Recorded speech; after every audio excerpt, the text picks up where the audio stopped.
मंच पर विराजमान झारखंड की राज्यपाल श्रीमती द्रौपदी मुर्मू जी, राज्य के ऊर्जावान मुख्यमंत्री श्रीमान रघुवर दास जी, मंत्रिपरिषद के मेरे सहयोगी श्रीमान सुदर्शन भगत जी, बिहार और झारखंड से आए हुए संसद के मेरे साथीगण, झारखंड मंत्रिमंडल के माननीय सदस्य, विधायकगण और इतनी विशाल संख्या में पधारे हुए मेरे प्यारे भाइयों और बहनों, और मैं देख रहा हूं मेरे सामने जो दिखता है, अब पता नहीं चल रहा है कि सच्ची सभा वहां है कि यहां है। शायद इससे 3 गुना लोग वहां है, और जो बाहर धूप में खड़े हैं, मुझे पता नहीं उनको सुनाई देता होगा कि नहीं देता होगा। इतनी बड़ी तादाद में, इतने उमंग और उत्साह के साथ आप सब हम लोगों को आशीर्वाद देने के लिए आए। मैं आपका सर झुका करके अभिनंदन करता हूं, आपको नमन करता हूं। झारखंड की विकास यात्रा के साक्षी आप सब इस विकास यात्रा के भागीदार हैं। ये आपका साथ और सहयोग है जिसके कारण ये विकास यात्रा तेज गति से आगे बढ़ रही है। 2019 का वर्ष प्रारंभ हुआ है और पहले ही सप्ताह जब आपके बीच आया हूं तो मैं आप सबको नव वर्ष की भी बहुत बहुत शुभकामनाएं देता हूं। वीर प्रसूता धरती पलामू, जहां अंग्रेजों को नाकों चने चबाने वाले स्वातंत्र सेनानी नीलांबर पीतांबर की गौरव गाथा का जीवन का हिस्सा है। इस धरती के हर सपूत, हर वीर, हर बेटी को हम सब नमन करते हैं। मैं प्रधानमंत्री आवास योजना के उन 25,000 लाभार्थी परिवारों को भी विशेष बधाई देता हूं जो आज अपने पक्के नए घर में प्रवेश कर रहे हैं। नए साल में नए घर की उन्हें डबल बधाई। और घर पक्का होता है तो संकल्प भी पक्का बन जाता है और सपने भी सुहाने लगने लगते हैं। और इसलिए पक्के नए घर के लाभार्थियों को अनेक अनेक बधाई। साथियों, आज मुझे किसानों का जीवन बदलने वाली कृषि से जुड़ी 3,500 करोड़ रुपए से अधिक की परियोजनाओं का शिलान्यास करने का भी अवसर मिला है। आज जिन सिंचाई परियोजनाओं पर काम शुरू हुआ है वो किसान की आय को 2 गुना करने के हमारे प्रयास का अहम हिस्सा है। सिंचाई पर खर्च कम हो तो लागत अपने आप कम हो जाती है। लिहाजा देश में सिंचाई की पारंपरिक व्यवस्था से लेकर नई तकनीक को किसानों तक पहुंचाया जा रहा है। करीब 1,200 करोड़ रुपए की सोन कन्हर पाइपलाइन सिंचाई योजना से यहां के 14,000 हेक्टेयर से ज्यादा भूमि की सिंचाई हो सकेगी। साथ ही इस क्षेत्र के 3 लाख से ज्यादा लोगों को पीने का पानी भी उपलब्ध होगा। इस परियोजना के तहत 25 किलोमीटर से अधिक लंबाई का पाइप जमीन के भीतर बिछाया जाएगा, यानी जमीन पर खेती भी होती रहेगी और सिंचाई की सुविधा भी रहेगी। साथियों, किसानों को सशक्त करने के लिए जिन योजनाओं पर काम होना चाहिए था, उनको लेकर पहले की सरकारों का क्या रवैया रहा, उसकी गवाही यहां की उत्तर कोयल परियोजना दे रही है। ये मंडल डैम प्रोजेक्ट उसकी गवाही है। सोचिए, 47 साल यानी आधी सदी ये परियोजना खंडहर के रूप में एक अधूरी लटकी पड़ी है। 1972 में इसकी फाइलें चली थी और फिर अटकती रही, लटकती रही, भटकती रही। पिछले 25 साल से इस परियोजना का काम एक तरफ से ठप ही पड़ा हुआ था। आप मुझे बताइए कि क्या किसी बांध परियोजना को पूरा होने में आधी शताब्दी लगनी चाहिए? क्या ये सूखा प्रभावित क्षेत्र में किसानों के साथ की गई एक आपराधिक लापरवाही है कि नहीं है?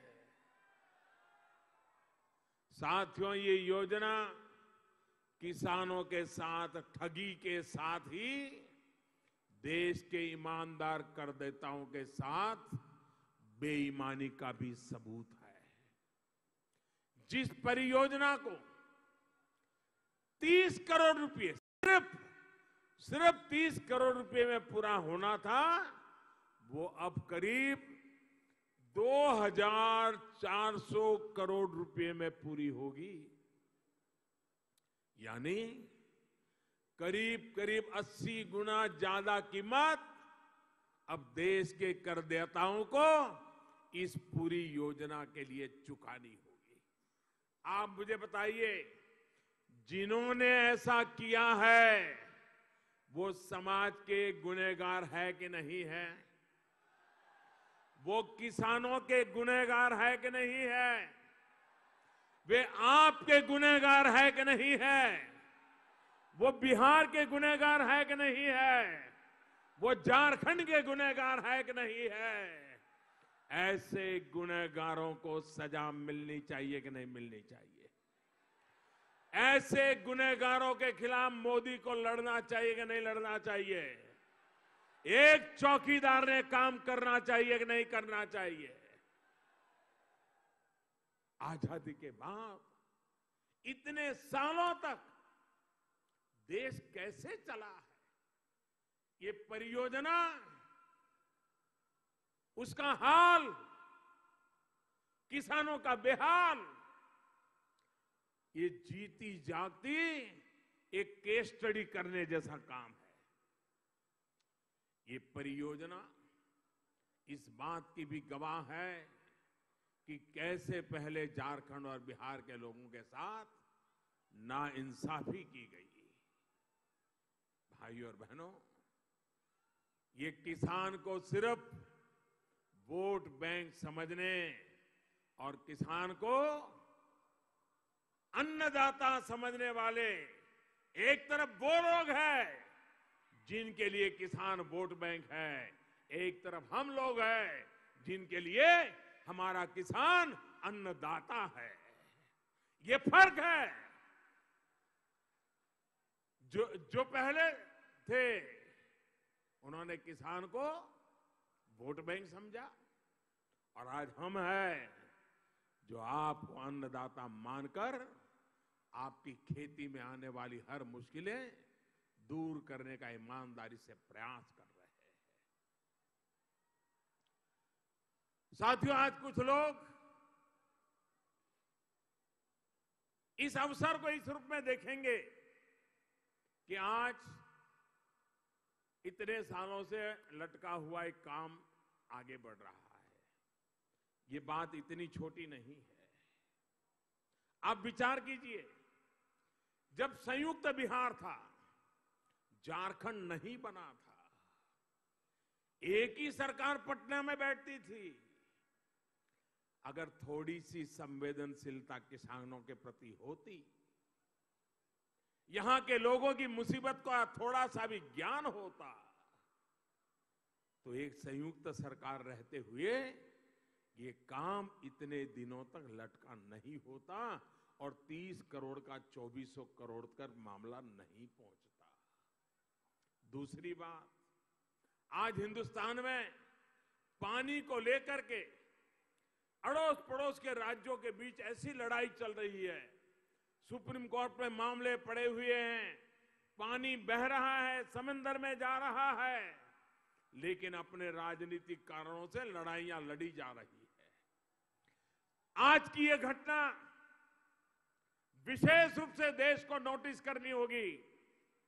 मैं बिहार के मुख्यमंत्री मेरे मित्र नीतीश कुमार जी को बधाई देता हूं।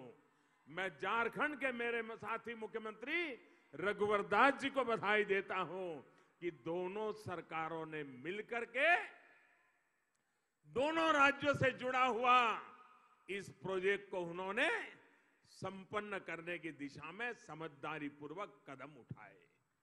मैं बिहार से आए हुए हमारे सांसदों का अभिनंदन करता हूं। मैं झारखंड के मेरे सांसदों का अभिनंदन करता हूं।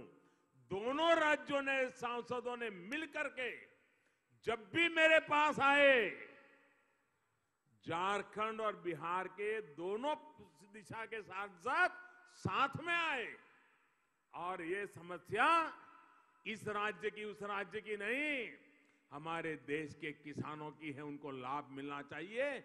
मिलजुल करके, और मैं इन सभी एमपीज को बधाई देता हूं, इस एक मुद्दे को लेकर के वो कभी चैन से बैठे नहीं है, चैन से सोए नहीं है। आपके लिए ये दिन रात दौड़ते रहे हैं और मुझे भी दौड़ाते रहे। और इसलिए मैं इन सांसदों का आज विशेष रूप से अभिनंदन करता हूं। और इसलिए आज ये डैम बन रहा है, उसके साथ साथ भारत के फेडरलिज्म को एक नई ताकत देने का काम बिहार और झारखंड दोनों सरकारों ने मिलकर के किया है। ये मेरे लिए विशेष गर्व की बात है, आनंद की बात है, और देश के अन्य राज्यों के लिए भी इसमें से बहुत कुछ सीखने का है। और इसलिए मैं विशेष रूप से सांसदों को, दोनों सरकारों को, दोनों मुख्यमंत्रियों को हृदयपूर्वक बहुत बहुत बधाई देता हूं। साथियों, आज कुछ लोग देश के किसानों को कर्ज माफी के नाम पर बहला रहे हैं, किसानों से झूठ बोल रहे हैं। मुझे पता है कि उन्होंने कभी उत्तर कोयल परियोजना का नाम तक नहीं सुना होगा। उनको तो ये भी पता नहीं चलेगा ये कोयल पंखी का नाम है कि डैम का नाम है कि नदी का नाम है, कुछ पता नहीं होगा। जब उनकी सरकार केंद्र में थी तो ऐसे लोगों ने कभी परवाह ही नहीं की कि देश में जो सिंचाई परियोजनाएं बरसों से अटकी हैं, अधूरी हैं, उन्हें पूरा किया जाए। आप मुझे बताइए, ये करीब करीब आधी शताब्दी से लटका हुआ प्रोजेक्ट ये समय पर पूरा हुआ होता तो इस क्षेत्र का किसान कभी कर्जदार बना होता क्या? बना होता क्या? उसको कर्ज लेना पड़ता क्या? वो कर्ज में डूबता क्या? उसको पहले आपने कर्ज करने के लिए मजबूर कर दिया, उसका जीना बिना कर्ज असंभव कर दिया, और अब राजनीति करने के लिए निकल पड़े हैं। अच्छा होता अगर किसानों के प्रति थोड़ी सी भी संवेदना होती, ऐसे सारे काम पूरे कर दिए होते तो मेरा किसान कभी कर्ज के बोझ में डूबा नहीं होता। अरे वो तो दुनिया को कर्ज देने की ताकत वाला बन गया होता। भाइयों और बहनों, जब हमारी सरकार आई तो किसान के खेत में पानी पहुंचाने का बीड़ा हमने उठाया। जब पुरानी अधूरी सिंचाई परियोजनाओं के कागज निकलवाए तो ऐसे ऐसे कारनामों का पता चला कि मेरी तो आंखें खुल गई, खुली खुली रह गई जी। एक प्रकार से आंखें फट गई, ऐसा काम करके गए। आप कल्पना कर सकते हैं कि सिर्फ उत्तर कोयल परियोजना नहीं, अनेक ऐसी सिंचाई परियोजना थी जहां पर बांध बन गए तो नहर नहीं बनी, नहर बन गई तो बांध का काम अधूरा पड़ा हुआ था, बांध और नहर दोनों बन गए तो उसको जोड़ने का काम नहीं हुआ। ऐसा कोई परवाह ही नहीं, पैसे गए तो गए, जमीन गई तो गई, किसान मर रहा है तो मर रहा है, यही काम करते रहे जी। किसानों के साथ, देश की सिंचाई परियोजना के साथ इस तरह का अन्याय किया जा रहा है। मैंने देश भर की ऐसी बड़ी परियोजनाओं की लिस्ट बनवाई, बजट में पैसों का इंतजाम किया और फिर शुरू की प्रधानमंत्री सिंचाई परियोजना।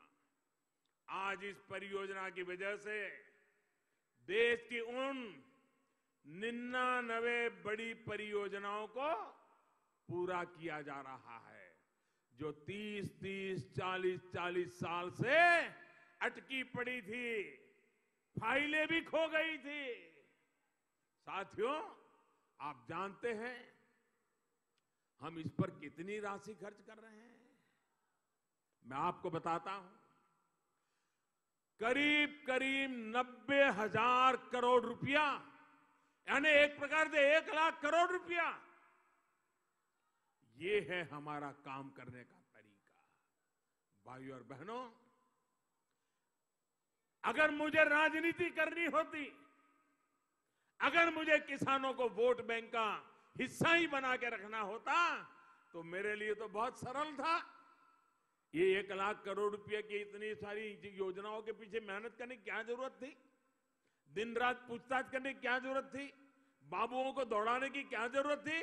सीधा साधा 1 लाख करोड़ रुपया किसानों को कर्ज माफी कर करके बस बांट देता। लेकिन मैंने किसानों को गुमराह करने वाला रास्ता नहीं चुना, पाप नहीं किया। कर्ज माफी तो एक पीढ़ी की हो जाती, 1 साल की हो जाती, लेकिन 1 लाख करोड़ से जो पानी आएगा वो आने वाली सदियों तक लोगों का भला करेगा, किसान की 5-5, 25-25 पीढ़ी का भला करेगा, वो कभी कर्जदार न बने, ये ताकत उसको मिलने का काम हमने किया। हमने वो वोट बैंक की राजनीति नहीं की, हमने मेरे किसान को मजबूत करने का काम किया है। और इसलिए भाइयों बहनों, ये चुनाव जीतने के खेल जो चल रहे हैं, उसी खेल का परिणाम है कि उन्होंने किसान को कर्जदार बना के रखा है, उन्होंने नौजवान को याचक बना के रखा हुआ है, उन्होंने माता बहनों को असुरक्षित बना करके रखा हुआ है, उन्होंने सारी चीजें लोग सरकार के भरोसे जिए ऐसी व्यवस्था बना करके रखी है। उस व्यवस्था को बदलने के लिए मैं कोशिश कर रहा हूं। देश सरकार से नहीं, देश देशवासियों से चलना चाहिए। देश हम लोगों से नहीं, आपके लिए होना चाहिए, आपकी ताकत के भरोसे चलना चाहिए। इस इरादे से हम काम कर रहे हैं। भाइयों बहनों, सरकार के निरंतर प्रयास का वजह से आज अनेक योजनाएं पूरी हो चुकी है और मैं देख रहा हूं बहुत से प्रोजेक्ट आखिरी चरण में पहुंच गए हैं और आखिरी चरण में है। इसी बात को लेकर के ये पहले की सरकारों जो किसानों को वोट बैंक समझने वाले हो और हमारी सरकार किसानों को अन्नदाता समझती है, इसका सीधा सीधा फर्क है। आपको ये फर्क ये टीवी के एयर कंडीशन रूम में बैठे हुए लोगों से कभी पता नहीं चलेगा, अखबार की सुर्खियों में नहीं पता चलेगा। और इसलिए भाइयों बहनों, देश के उज्जवल भविष्य के लिए किसान को ताकतवर बनाना, इस राग पर चलना है। और हमने सिर्फ और सिर्फ अपने कर्म और अपने कर्तव्य, किसानों की सेवा करना, देश की सेवा करना, ये हमारा धर्म मान करके काम कर रहे हैं। साथियों, हमारी सरकार खेती और किसान को सशक्त करने के लिए एक नई सोच के साथ आगे बढ़ रही है। हमारा प्रयास बीज से बाजार तक नई व्यवस्थाएं खड़ी करके किसान को मजबूत करने का है। भाई और बहनों, देश की तमाम सरकारों ने आजादी के बाद से ही अपनी समझ और क्षमताओं के हिसाब से काम किया। किसी ने नाम पर ध्यान दिया तो किसी ने काम पर ध्यान दिया। आज यहां प्रधानमंत्री आवास योजना के तहत 25,000 लोगों को नए घर मिले हैं। और इसलिए मैं आपको एक उदाहरण इस योजना का भी देना चाहता हूं। साथियों, 4.5 वर्ष पहले जब भारतीय जनता पार्टी की सरकार को आप सभी ने अवसर दिया था, तो हमने देश के गरीबों से, बेघरों से एक वायदा किया था। वायदा ये कि 2022 तक देश का गांव हो या शहर हो, हर देशवासी के सिर पर पक्की छत देने का प्रयास किया जाएगा। इस कोशिश में हमारी सरकार ने प्रधानमंत्री आवास योजना शुरू की। शहरों के लिए अलग, गांवों के लिए अलग। जब हमने इस योजना को शुरू किया तो फिर ये सवाल उठाया गया कि ऐसी योजना तो पहले भी थी, आप अलग क्या करेंगे, कैसे करेंगे? आप तो सिर्फ नाम बदल रहे हैं। शायद वो नाम बदलने से तिलमिलाए हुए हैं, लेकिन इस योजना में असली बदलाव क्या हुआ, कैसे हुआ, उसका प्रभाव क्या रहा, ये आज मैं आपके माध्यम से झारखंड की इस पवित्र धरती से देश के हर गरीब तक पहुंचाना चाहता हूं। भाई और बहनों, हमारे देश में गरीबों को घर देने के लिए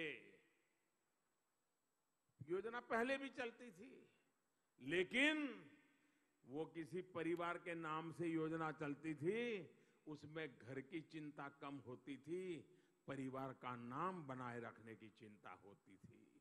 हमने आकर के बदलाव किया। हमने नरेंद्र मोदी आवास योजना नहीं बनाई, हमने नमो आवास योजना नहीं बनाई, हमने रघुवर दास आवास योजना नहीं बनाई। हमने सिंपल सी बात बता दी, ये प्रधानमंत्री आवास योजना होगी। जब भी जो प्रधानमंत्री आएगा वो उसको आगे बढ़ाएगा। नाम का झगड़ा नाम के लिए नहीं, काम होना चाहिए, ये कोशिश। मैं जानना चाहता हूं, यहां किसी को याद नहीं होगा कि पहले जिस बड़े बड़े नेताओं के नाम पर योजनाएं चलती थी वो घर है कहां? कागज पे नजर आएंगे, धरती पर नजर नहीं आएंगे। ये रुपये कहां गए? कहां गए वो लोग? कहां गए वो घर? कहां गए वो पैसे? यही खेल चलता रहा भाइयों बहनों। पहले की योजना में क्या क्या होता था? जब तक उनके खासदारों को, उनके आसपास के चेले चपाटों को दक्षिणा नहीं देते, तब तक आपका नाम भी तय नहीं होता था। साथियों, देश में पहले जो आवास योजना थी उसमें किसे घर मिलेगा, कैसे मिलेगा, इसकी चयन प्रक्रिया में बहुत बड़े बड़े खेल हुआ करते थे, दलाली हुआ करती थी।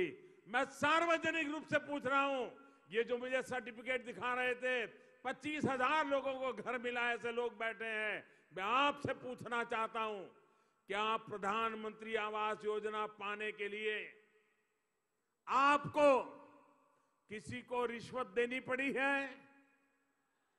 जोरों से बताइए, वो सर्टिफिकेट ऊपर करके बताइए, मुझे देनी पड़ी है? किसी को पैसे देने पड़े हैं? किसी ने आपसे पैसे मांगे हैं? मैं देश भर के लोगों को कहना चाहता हूं, दलालों को हमारे यहां कोई जगह नहीं है, बिचौलियों को ये जगह नहीं है। और इसलिए गरीब के खाते में सीधे बैंक से पैसे जमा करा रहे हैं। नाम तय करने में भी हमने वैज्ञानिक तरीका अपनाया है। 2011 की जनगणना के आधार पर, और पहले तो बीपीएल लिस्ट, और वो भी बदलता रहता था। लोग शिकायतें करते रहते थे कि मेरा नाम नहीं है, पहले था लेकिन अब कट गया है। वो कटता इसलिए था वो बिचौलिए के जेब में कुछ डालता नहीं था। प्रधानमंत्री आवास योजना में हमने सबसे पहले इसी अव्यवस्था को सुधारा। अब गांवों में किसे घर मिलेगा, ये 2011 में जो जनगणना हुई थी उसके आधार पर ग्राम सभाओं द्वारा तय किया जाता है। इतना ही नहीं, अगर किसी वजह से किसी का नाम उस लिस्ट में नहीं है या किसी को कोई शिकायत है तो उसे भी अपील करने का पूरा मौका दिया जाता है। घर आवंटन में पारदर्शिता और ज्यादा बढ़ाने के लिए हमारी सरकार ने यह भी तय किया कि जिन जिन को घर दिया जाना है उनकी लिस्ट को ग्राम पंचायतों की दीवारों पर लगाया जाए। पूरे गांव को पता होना चाहिए कि ये लोग हकदार हैं और उनको घर मिलने वाला है। यानी हर स्तर पर हमारे प्रयास रहा कि गरीबों को घर मिले, जबकि पहले हर स्तर पर प्रयास होता था कि गरीबों का नाम कटे, लिस्ट से नाम निकले और दलालों की जेब भरती रहे। यही कारोबार होता रहता था। भाइयों और बहनों, पुरानी योजना से अलग एक और महत्वपूर्ण कार्य हमने किया। आज जिन्हें घर मिले हैं वो भी इसके गवाह हैं कि अब पहले लाभार्थी का ऑनलाइन रजिस्ट्रेशन होता है और फिर उसके बैंक खाते का सत्यापन किया जाता है।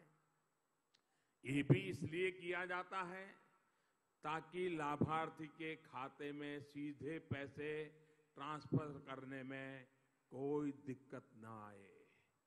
भाइयों और बहनों, पहले की योजना में स्थिति ये रहती थी कि अलग अलग स्तर पर अलग अलग बैंक खाते होते थे जहां से लाभार्थियों को पैसे रिलीज किए जाते थे।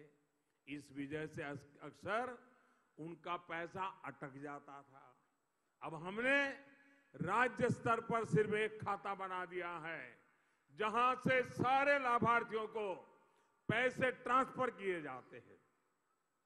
यानी घर पाने वालों की एक और दिक्कत को दूर करने का हमने प्रयास किया। अब आते हैं घर निर्माण की मॉनिटरिंग पर। पहले की योजना में किस तरह के घर बनते थे आपने भी देखा होगा। उनकी ऐसी बुरी हालत रहती थी कि लोग घर मिलने के बाद भी उसमें जाने के लिए तैयार नहीं होते थे।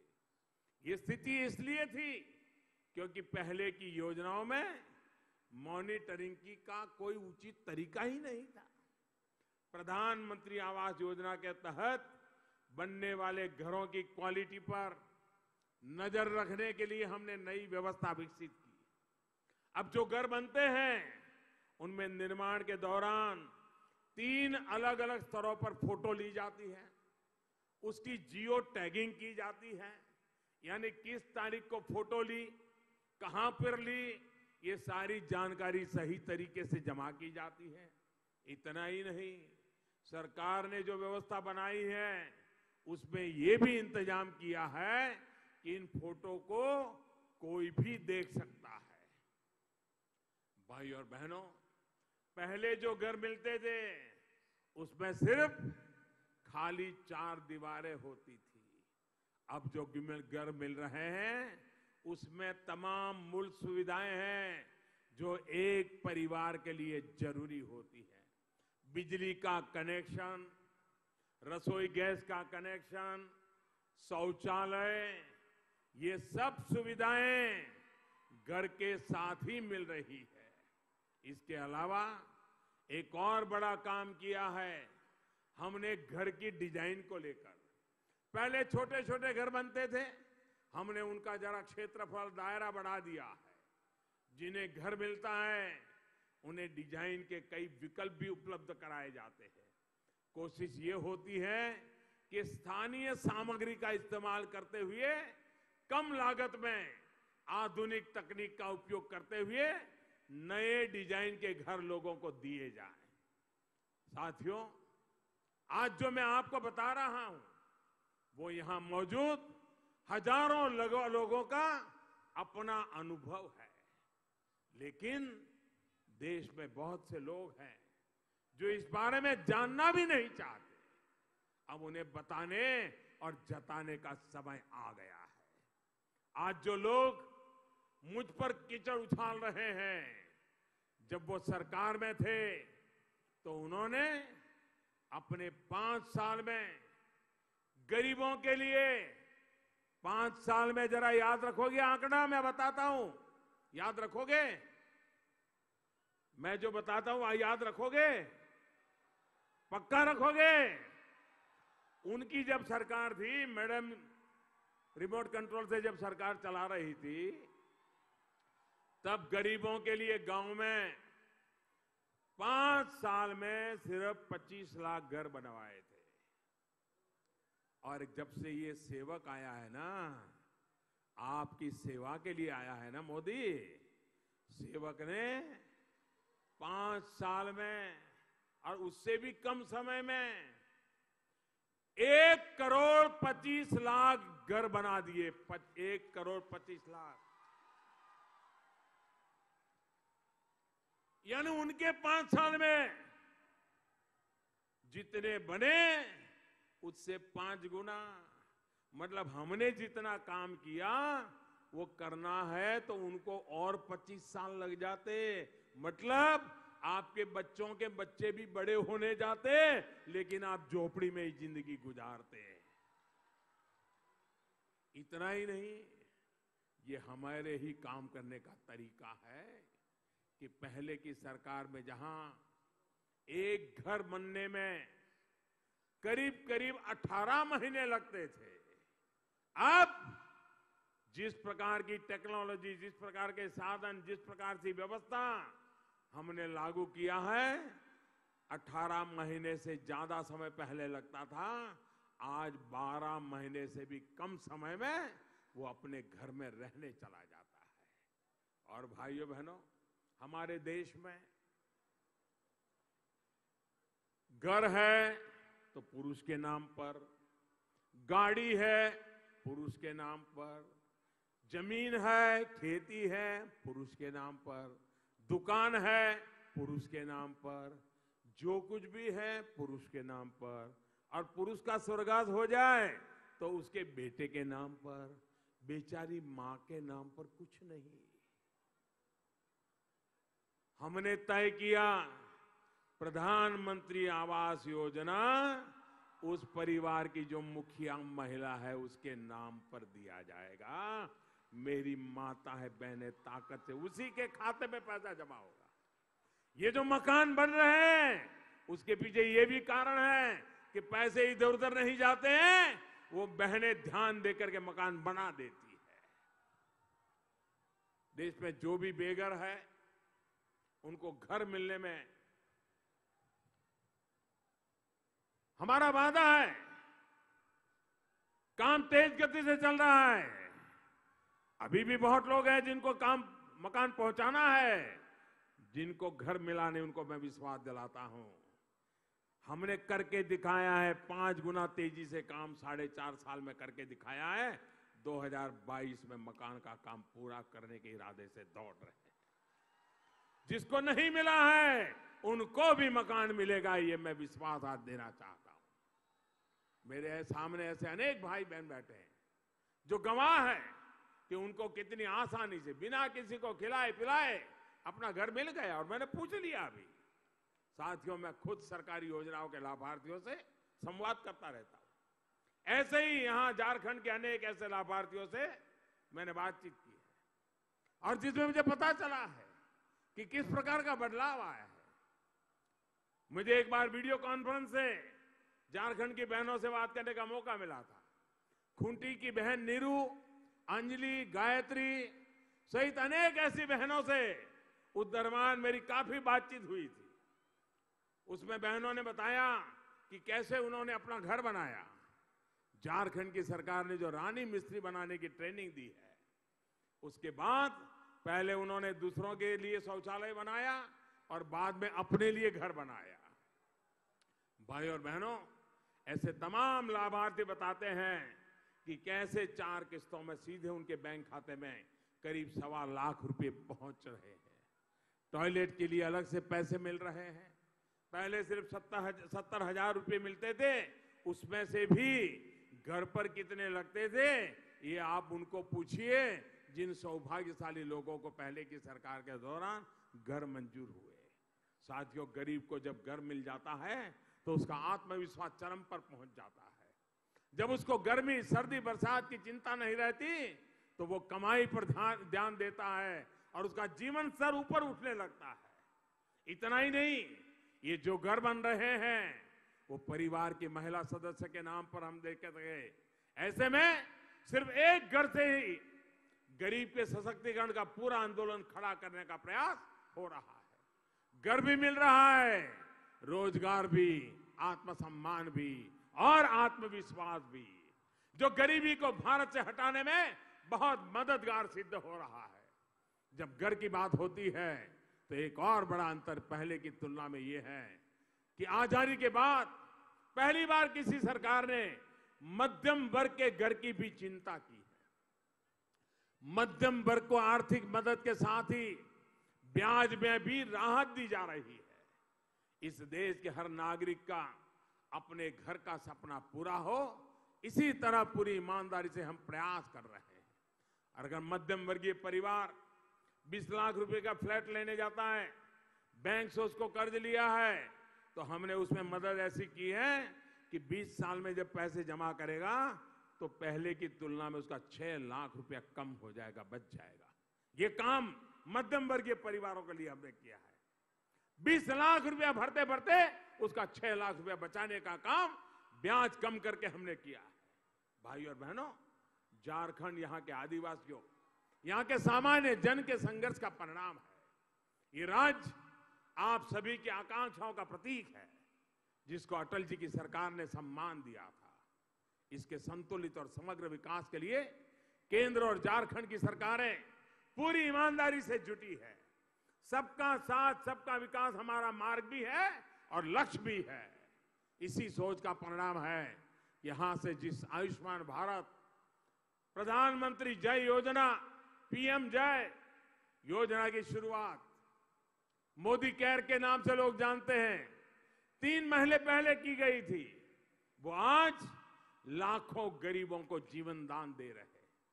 सिर्फ 100 दिन के भीतर ही करीब करीब 6.5-7 लाख से अधिक बहन भाइयों को देश भर के हजारों अस्पतालों में या तो इलाज मिल चुका है या फिर वो अस्पताल में इलाज करा रहे हैं। इसमें झारखंड के भी करीब 28,000 लाभार्थियों की मदद हुई है। साथियों, आज आयुष्मान योजना का इतना विस्तार हो चुका है कि हर रोज करीब करीब 10,000 लोगों को इसका लाभ मिल रहा है। यानी ये योजना हर रोज 10,000 लोगों के जीवन को बचाने, उनकी परेशानी को कम करने का प्रयास कर रही है। भाई और बहनों, विकास की पंचधारा यानी बच्चों की पढ़ाई, युवाओं को कमाई, किसान को सिंचाई, बुजुर्गों को दवाई और जन जन की सुनवाई, इसको न्यू इंडिया के संस्कार बनाने में हम जुटे हैं। आप सभी झारखंड वासियों का भरपूर आशीर्वाद हमारे साथ रहा है। न्यू इंडिया के लिए रहा है, न्यू झारखंड के लिए रहा है। विकास के प्रति अपने विश्वास को आप यूं ही बनाए रखेंगे।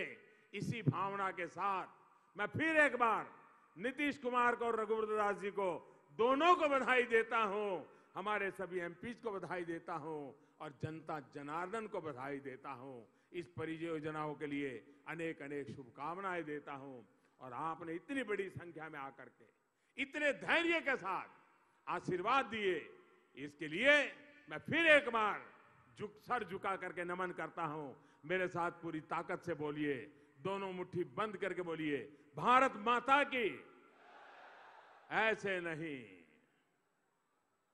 भारत माता की। शाबाश, भारत माता की, भारत माता की। बहुत बहुत धन्यवाद।